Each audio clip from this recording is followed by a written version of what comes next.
just give me a test for audio? Sure thing. Here I am in Domiz. And if you could pull that right lapel, sorry to be no. concerned about. Is that any better? I think that looks good. You are going to have a shadow over here, but you know, it's natural is fine, right? Oh, sure. Okay. So you want to ask you questions? Or do you have anything you want to say? Let me riff for a minute and we'll see where we get. So last year I was in Ban Mae Soi on the Thai-Myanmar border, and I was checking out IRC operations there in one of the world's oldest refugee camps.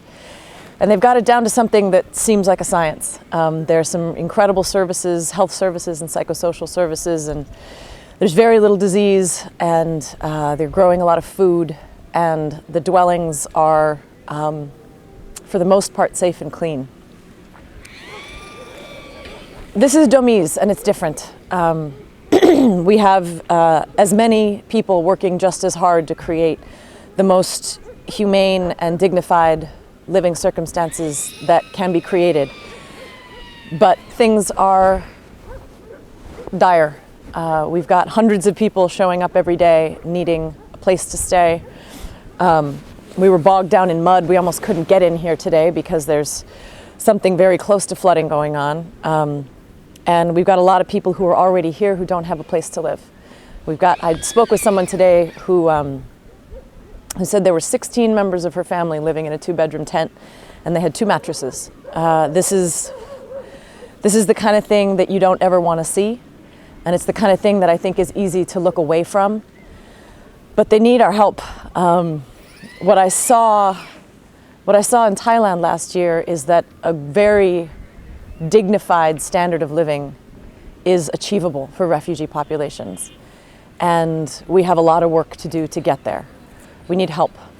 We need a lot of help. We need tents. We need space for children to play. I've had a lot of requests for soccer.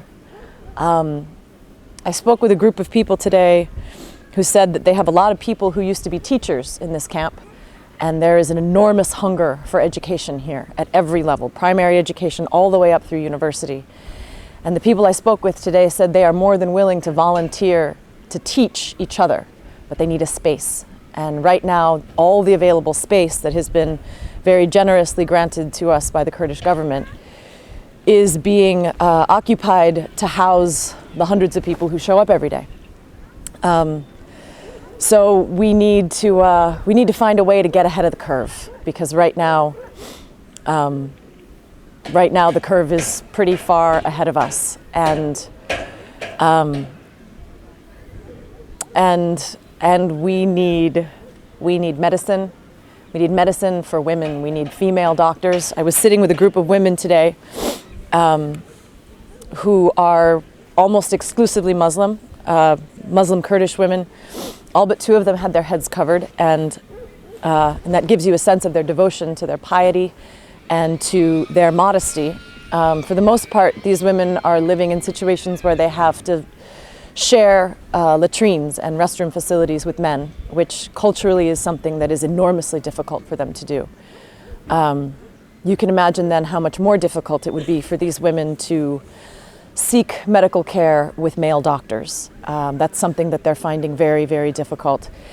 And even the most fundamental female needs, the monthly kind, are not being met, and they're very uncertain of where to turn to ask for that assistance, because it's a culture in which women don't approach men for those things. So I guess I'm here in Domiz saying 2 things. One is that we need a lot of help. And give me a sec.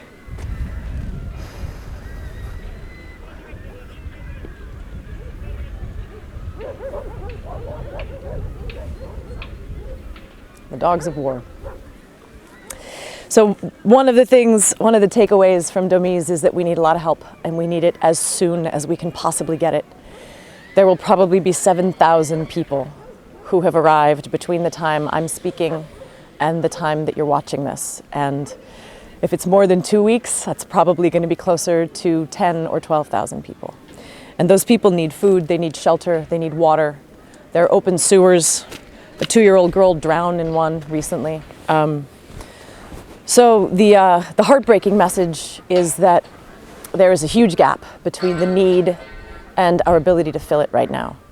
The extraordinary takeaway, I've spent 2 days sitting with people. I've probably spoken to close to 100 of the residents of this camp, which doesn't scratch the surface, quite frankly, but it was a sample of women, a sample of youth, and a sample of men. And what I have observed and heard from each of them is a tremendous devotion to their community and a tremendous devotion to making this camp a safe, humane place where they look out for one another, where they educate each other. No one that I spoke to, most of the people I spoke to, spoke of other people's needs. Able-bodied people speaking on behalf of the disabled community, the older members of the camp talking about their concerns about the youth, men talking about their concerns about women's safety. This is a group of people who have a strong identity as Kurds and a strong sense of community and belonging to one another. And I think if we give them the opportunity, they will turn this camp into something that we can all be more proud of and something that makes us all feel more human. So if you've got a minute, we could use your help.